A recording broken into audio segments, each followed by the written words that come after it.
প্রিয় শিক্ষার্থীরা, আশা করছি ভালো আছো। আমি কেরানীগঞ্জ গার্লস স্কুল অ্যান্ড কলেজের অনলাইন ক্লাসে তোমাদের সবাইকে স্বাগত জানাচ্ছি। তো আমি সুজিত কুমার বারোই, সিনিয়র শিক্ষক, Keraniganj girls school and college. আজকে আমি তোমাদের সামনে অষ্টম শ্রেণীর গণিত বিষয়ে একাদশতম অধ্যায় নিয়ে আলোচনা করব। তো আমি এই অধ্যায়টিতে পূর্বে আরো একটি ক্লাস নিয়েছি। তো সেই অধ্যায়টিতে, সেই আলোচনাটিতে আমি বলেছিলাম এই অধ্যায়টিকে আমরা দুটো ক্লাসে বিভক্ত করেছি। তো আশা করছি তোমরা প্রথম ক্লাসটি সম্পূর্ণরূপে বুঝতে পেরেছো। এবার যদি তোমরা আজকের ক্লাসটির উপর মনোযোগ দাও, তাহলে আশা করছি এই অধ্যায়ে তোমাদের আর কোনো সমস্যাই থাকবে না। তো ঠিক আছে, আমরা কথা না বাড়িয়ে আমরা আলোচনায় চলে যাই। এখানে আমরা কি দেখতে পাচ্ছি দেখো, গত ক্লাসেও কিন্তু আমরা এরকম একটি চিত্র দেখেছিলাম। এরকম চিত্র দেখেছিলাম। এই এদিকে থাকে কি, এদিকে থাকে শ্রেণীব্যক্তি, এদিকে থাকে গণসংখ্যা। এই রেখাগুলো হয়তো তোমরা অত বুঝতে পারতেছো না, একটু অস্পষ্ট দেখা যাচ্ছে। তো তারপরেও আমরা এই চিত্রটির সাথে আমরা গত অধ্যায়ে কিন্তু আলোচনা পরিচিত ছিলাম। তো এ পর্যায়ে তাইলে আমরা এই জিনিসগুলো থেকে আমরা বুঝতে পারি কি যে এইগুলো আঁকতে আমাদের কিন্তু কিছু জিনিস লাগে। সেই জিনিসগুলোকে আমরা কি বলি? হ্যাঁ, ঠিক বলেছো, তথ্য উপাত্ত। তো আমাদের আজকের আলোচনার বিষয়ও কিন্তু ওই একই জিনিস, তথ্য উপাত্ত। তো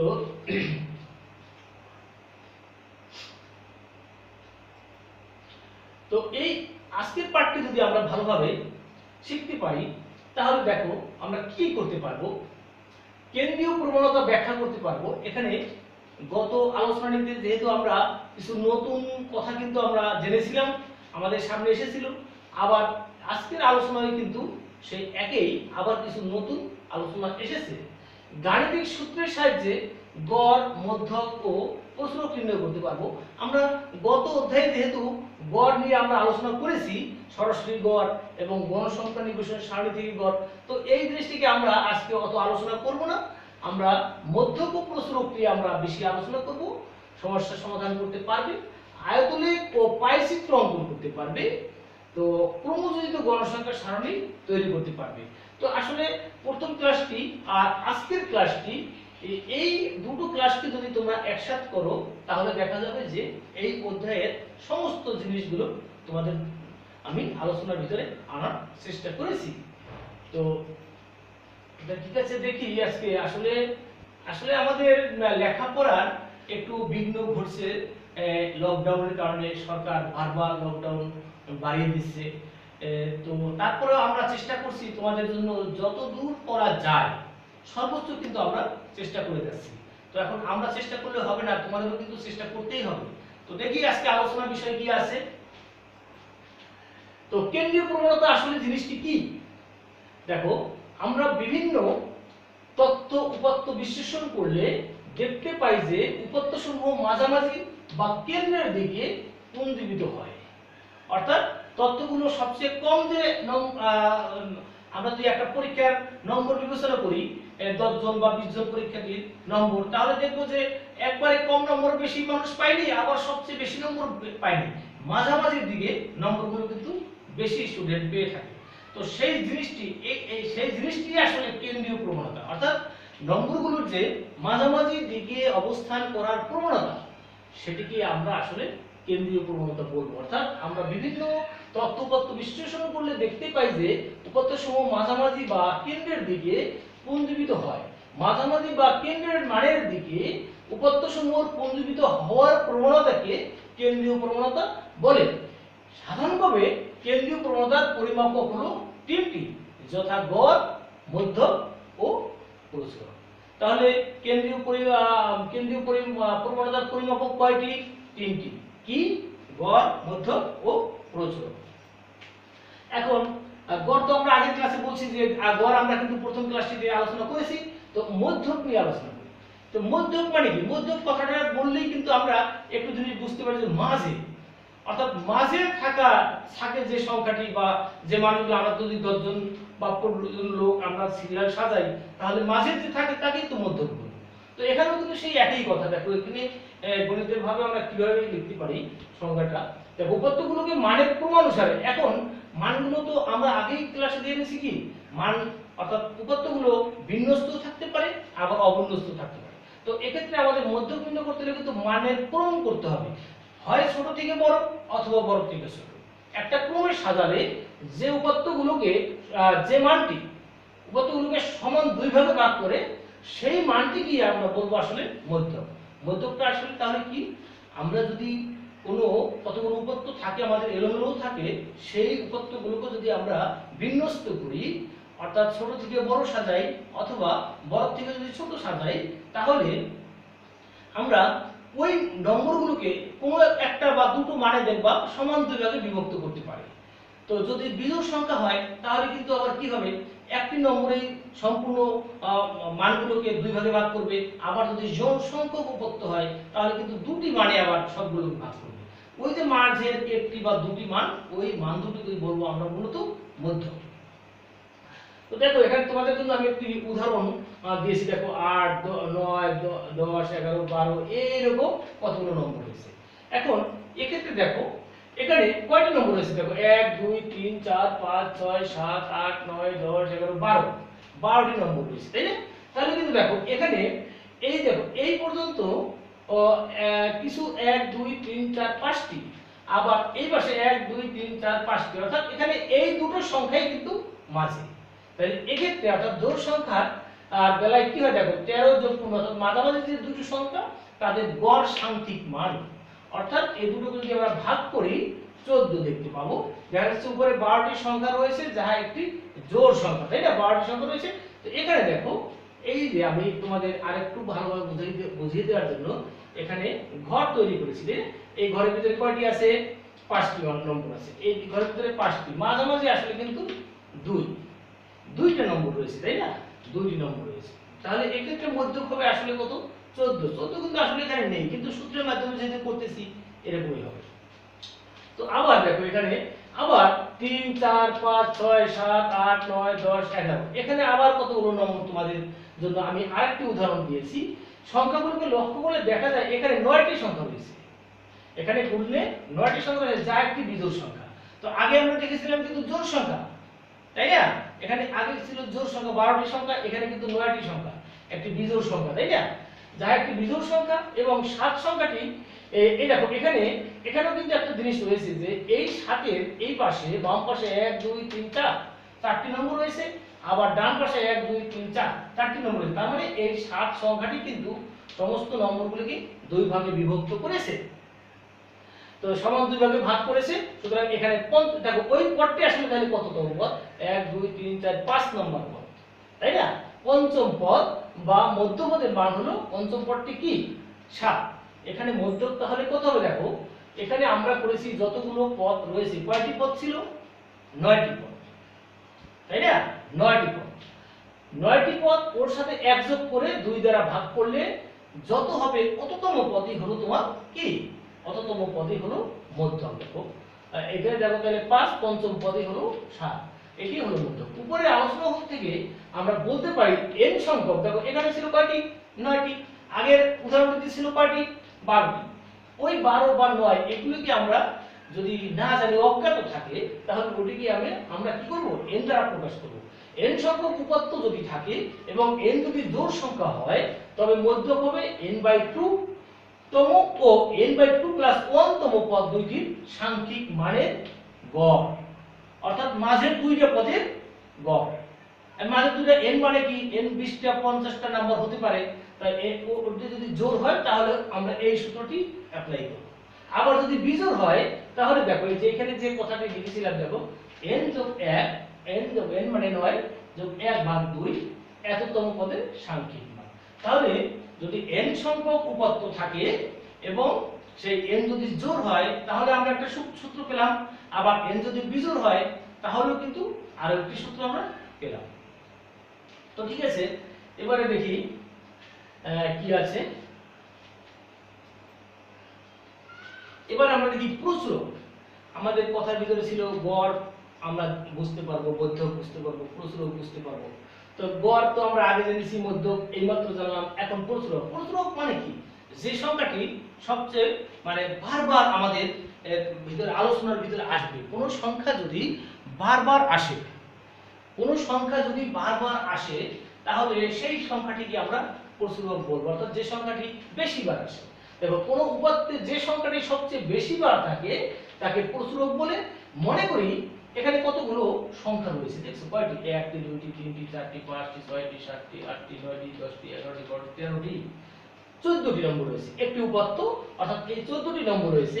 এখন বলছে উপাত্তটি মানের ঊর্ধ্বক্রমে সাজালে, যদি আমরা ছোট থেকে, ঊর্ধ্বক্রম মানে কি?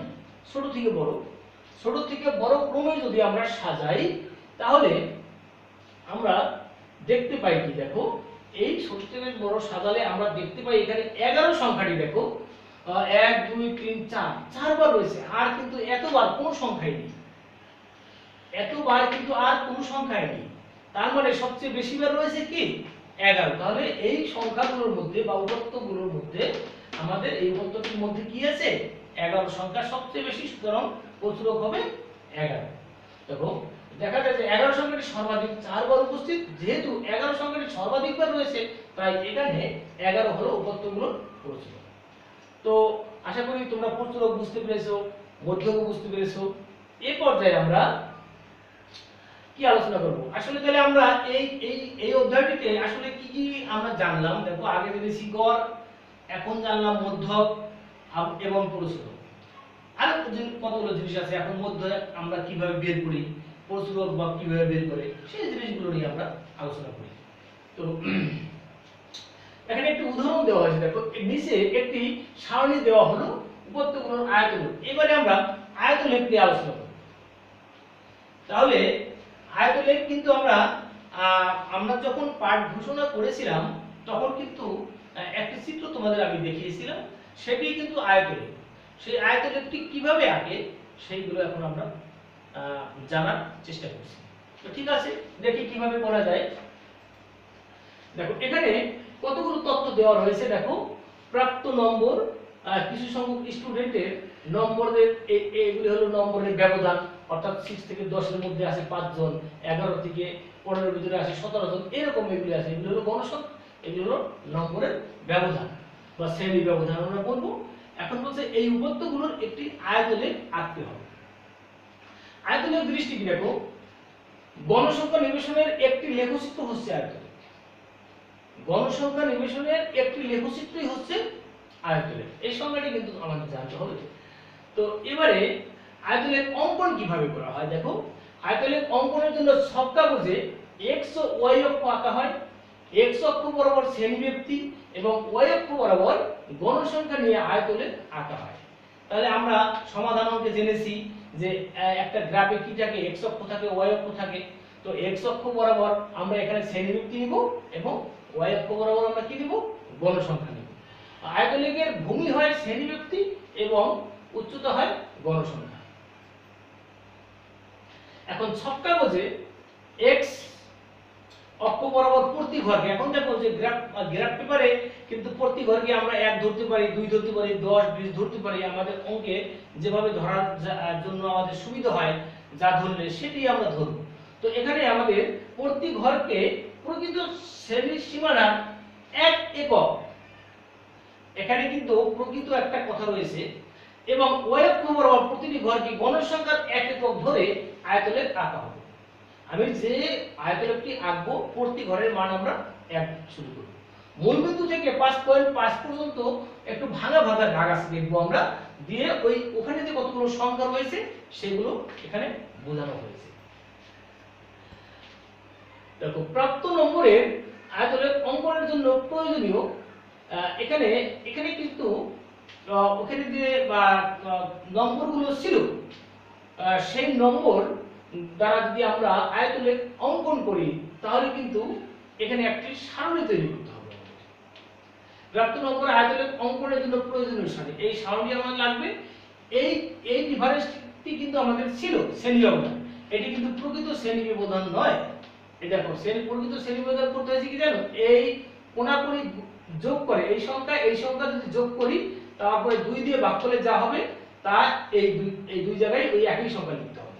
একইভাবে এই দুটো অর্থাৎ একটা এখান থেকে একটা দেখলাম যে আসলে এই লাস্টের অর্থাৎ কোন শ্রেণীর এর সর্বোচ্চ যে সংখ্যাটি আছে ঊর্ধ্বসীমার থেকে 0.5 এখানে বৃদ্ধি পেয়েছে আর নিম্ন সীমার থেকে 0.5 হ্রাস পেয়েছে। এইভাবে সবগুলো কিন্তু আমি করেছি। আর এই গণসংখ্যা এগুলো তো ছিলই, এগুলো কিন্তু আমাদের ওখানে যে তথ্যগুলো ছিল ওখানে কিন্তু এই গণসংখ্যাগুলো ছিল। এবারে দেখো এখানে তোমাদের জন্য আমি একটি গ্রাফ অঙ্কন করেছি। এই যে এগুলো নিশ্চয়ই তোমরা দেখতে পেয়েছো গ্রাফ পেপারে আমি কি করলাম দেখো, এখানে এই যে x অক্ষ ধরেছি আমি এইভাবে এটাকে, আবার এইভাবে ধরেছি y অক্ষ ধরলাম এটাকে, তারপরে এইভাবে আমি দেখো এখানে 5 লিখলাম মানে কি এখানে 5টি দাগ আছে, তার মানে প্রতি ঘরকে এক ধরা হয়েছে না, হয়েছে। তাহলে 5 10 15 20 এইভাবে আমি 40 পর্যন্ত লিখলাম। 40 এর বেশি লাগবে না, কারণ ওখানে আমাদের হাইয়েস্ট আছে কিন্তু 38, গণসংখ্যা ছিল কোথাও সবচেয়ে বেশি 38, এজন্য আমরা 40 পর্যন্ত লিখলে যথেষ্ট। আবার এইভাবে আমরা বলেছিলাম যে x অক্ষ বরাবর আমরা কি ধরি, x অক্ষ বরাবর আমরা তো শ্রেণী ব্যক্তি ধরি। এই শ্রেণী ব্যক্তিতে দেখো আমি এই কথাটা লিখতে হবে, এই 5.5, তারপরে এই যে লিখলাম। এখন দেখতে হবে যে 5.5 এ এখানে আমাদের এই গণসংখ্যা 5 ঘর উঠেছে। আবার তারপরে 10.10 এই যে এটা ধরতে হবে 17, এটা দেখো এখান থেকে 17 উঠেছে, এই যে 15 পরে আরো 2 ঘর, এইভাবে এটা উঠেছে। তারপরে উঠেছে 30, তারপরে 38, তারপরে আছে কত দেখো 35, এই সংখ্যাগুলো কিন্তু এই, তারপরে 7, তারপরে 3, এভাবে কিন্তু আমাদের সবগুলো নাম্বার বসিয়ে গণসংখ্যা উপরের দিকে দিয়ে আমরা বিভিন্ন কালার করছি। তোমরা হয়তো কালার করতে পারবে না, তোমরা এটা রাবার দিয়ে পেন্সিল দিয়ে তোমরা বিভিন্ন ডিজাইন করে দিতে পারবে। তো এখন এখানে কিন্তু লিখতে হবে তোমাদের এইভাবে এই জিনিসগুলো কি বলছিলাম যে এগুলো শ্রেণীসীমা, প্রকৃত শ্রেণীসীমা। এই যে আগে যে ছিল এটা না, কিন্তু আমরা যে পরে বের করেছি প্রকৃত শ্রেণীসীমা দিতে হবে। আর এদিকে কি বলেছিলাম মনে আছে তো তোমাদের, এদিকে গণসংখ্যা y অক্ষ বরাবর গণসংখ্যা ধরতে হবে। আর এখানে বলেছিলাম আমি একটু ভাঙা চিহ্ন দিয়ে এখানে যে আরো কিছু সংখ্যা রয়েছে সেই সংখ্যাগুলোকে এই ভাঙা চিহ্ন দ্বারা এখানে প্রকাশ করা হয়েছে। তো আশা করছি তোমরা জিনিসটি বুঝতে পেরেছো এবং আয়তলেখ অঙ্কন করতে পারবে। অবশ্যই কিন্তু পরীক্ষায় আয়তলেখ আসবে। তো এ পর্যায়ে আমরা আরো কিছু জিনিস আমরা বলেছিলাম যে আমরা আমরা যে শিক্ষণফল দেখেছিলাম ওখানে আমরা কি কি জানতে পারবো। সেখানে বলছে দেখো এখানে রয়েছে যে নিচে সারণীতে 200 জন শিক্ষার্থীর পছন্দের ফল দেখানো হলো, পাইচিত্র আঁকো। অর্থাৎ আমরা ওখানে বলেছিলাম যে পাইচিত্রও কিন্তু আমরা এই অধ্যায়টি যদি শেষ করি তাহলে আমরা কিন্তু পাইচিত্র আঁকতে পারবো। তাহলে তোমাদের জন্য আমি পাইচিত্রের ব্যবস্থা করেছি, কিভাবে পাইচিত্র আঁকা হয়। তবে এখানে একটি তথ্য দেওয়া আছে, উপাত্ত দেওয়া আছে। উপাত্তর ভিতরে বলছে যে ফল আছে 4 প্রকার ফল রয়েছে এখানে, আম, কাঁঠাল, লিচু, জামরুল। 200 জন শিক্ষার্থীর ভিতরে 70 জনে আম পছন্দ করে, 30 জনে কাঁঠাল পছন্দ করে, 80 জনে লিচু পছন্দ করে এবং 20 জনে জামরুল পছন্দ করে। তো এখন এই তথ্যগুলো দিয়ে কি করতে হবে, আমার একটি পাইচিত্র অঙ্কন করতে হবে। দেখো তো এখন পাইচিত্র আসলে জিনিসটি কি সেটি আমাদের আগে জানতে হবে। দেখো কোন উপাত্তের লেখচিত্র যখন বৃত্তের মাধ্যমে উপস্থাপন করা হয় তখন সেই লেখচিত্রকে পাইচিত্র বলে। সংজ্ঞাটি কিন্তু অনেক সময় ক নম্বরে আসতেও পারে, সৃজনশীলের ক নম্বরে কিন্তু আসতেও পারে। পাইচিত্র কি, কোন উপাত্তের লেখচিত্র যখন বৃত্তের মাধ্যমে, আমরা একটু আগে করলাম কি আয়তলেখের মাধ্যমে, কিন্তু এটা যদি বৃত্তের মাধ্যমে আমরা এই জিনিসগুলোকে প্রকাশ করতে পারি সেটিকে কিন্তু আমরা বলবো পাইচিত্র। তোমরা হয়তো লক্ষ্য করবে যখন সরকার বাজেট ঘোষণা করে তখন কোন খাতে কত পার্সেন্ট বাজেটে রাখা হয় সেটি কিন্তু একটা গোল বৃত্তের মাধ্যমে দেখানো হয়, সেটি কিন্তু পাইচিত্র।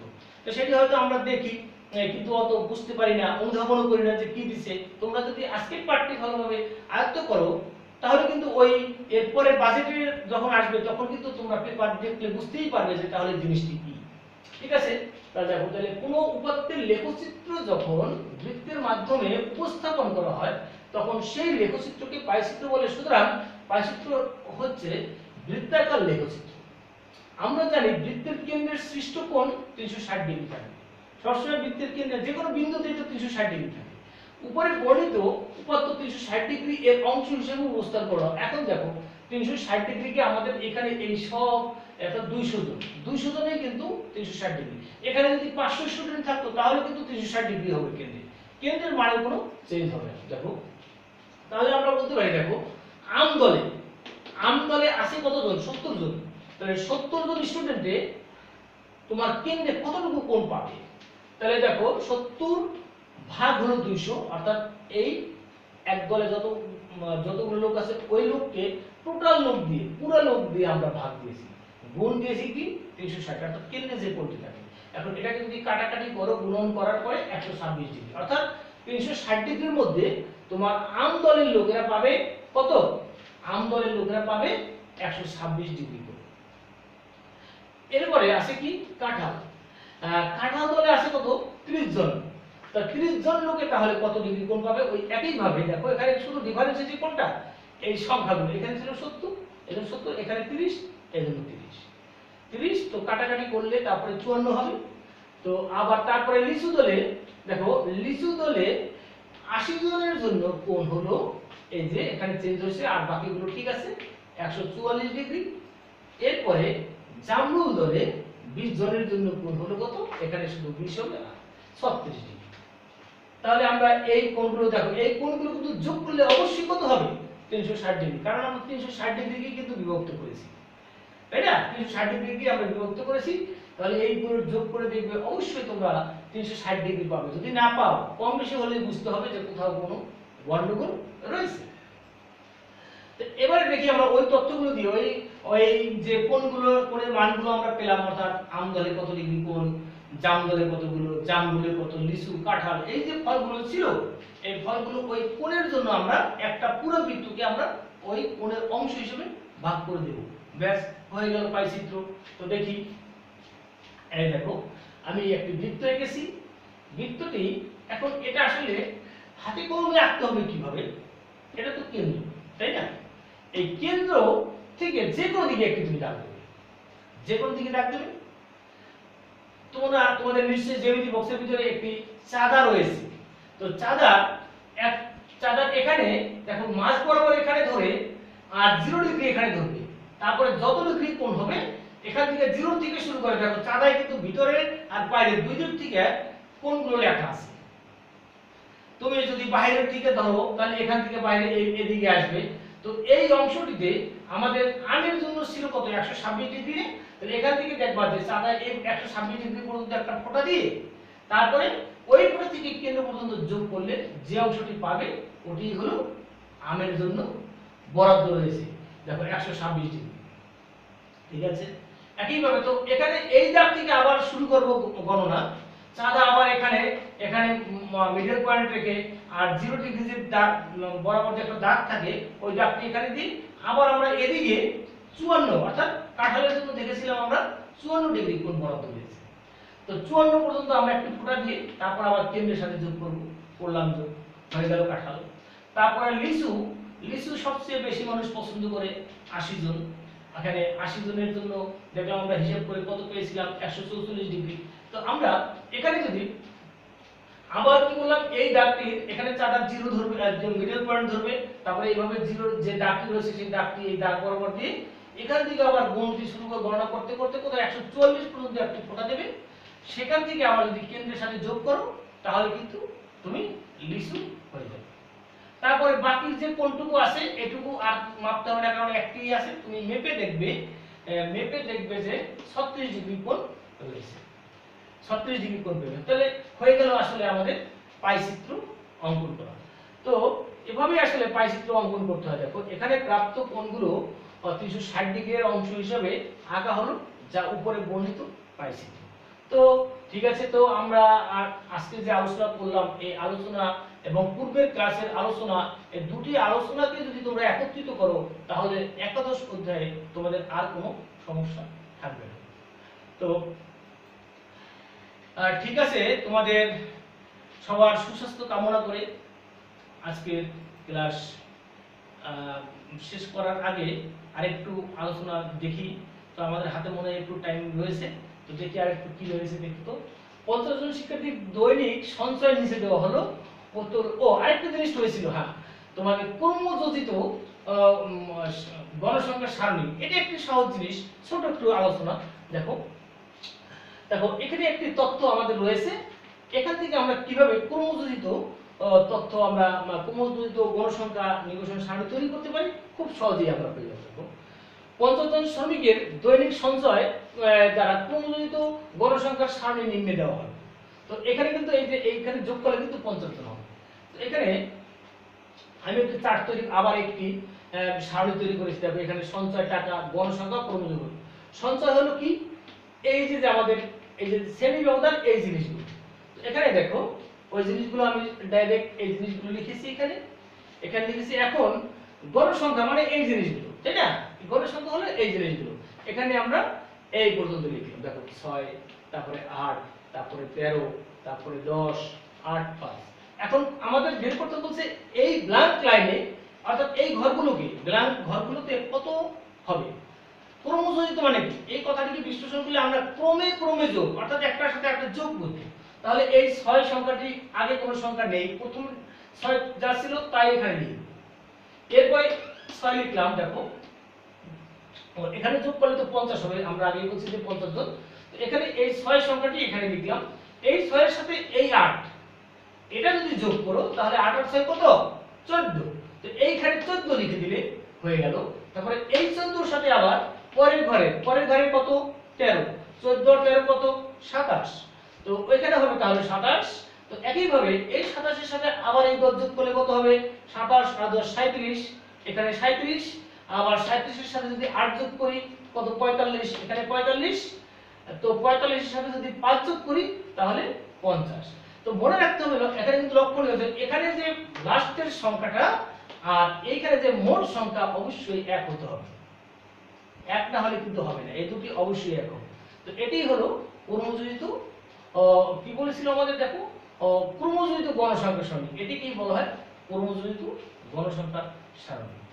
তো আমরা যে আলোচনাগুলো করলাম সেই আলোচনার কি করলাম, তোমরা কি বুঝলা, এই এখানে একটি আমি মূল্যায়নের ব্যবস্থা করেছি। দেখো 50 নম্বরের মধ্যে অনুষ্ঠিত পরীক্ষায় কোন শ্রেণীর 20 জন শিক্ষার্থীর গণিতে প্রাপ্ত নম্বরগুলো এখানে আমি উল্লেখ করেছি।